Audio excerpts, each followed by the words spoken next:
Fifidianana filoham-pirenena. Betsaka ny fanehoan-kevitra tato ato momba izany.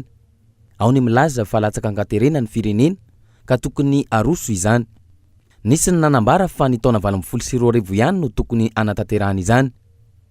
Nisy ihany koa ireo nijory fa tsy tokony hemitra izany na inona antony na inona.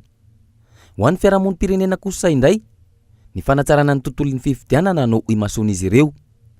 Ny fanaovozana ny lalàna velona, ifanaraka amin'ny lalam-panorenana sy ny fivoaran'ny raharaha politika eto an-toerana sy manerana izao tontolo izao. Raha zoina, miditra amin'ny fiolana farany amin'ny taona 2022 ity, ka miomana avokoa ny rehetra, na ireo mety ifanandrina, na ireo mpanara-maso ny fifidianana. Tsy izany anefa ny tokony hitranga indrindra ho an'ireo izay eo amin'ny fitondrana. Ny fitadiavam-baolana manoloana ny fahasahiranana mahazo ny vahoaka malagasy no tokony imason'ny rehetra. Latsaka ankaterena ny firenena sy ny vahoaka malagasy, ka ialana amin'izany no laharam-pahamehana. Aiza ny vahaolana momba ny fahatapahan-jiro?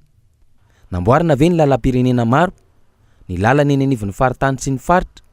Ny any amin'ny commune ambanivohitra? Aiza ny fanampiana tantsaha eo amin'ny masomboly sy ny zezika sy ny maro hafa?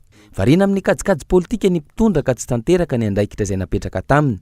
Variana amin'izay mety ho fanovana ny mpikambana ao anatin'ny governemanta na ny fanisorana ny filohan'ny antenimieram-pirenena raha toa ka metra-pialana satria kandida ny filoha.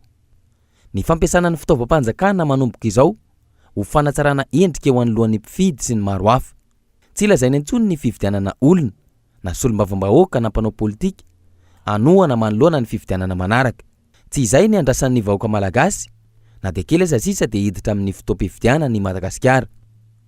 Ny fanatsarana tranon'ny fiainan'ny vahoaka malagasy tsy ankanavaka no andrasan'ny be sy ny maro.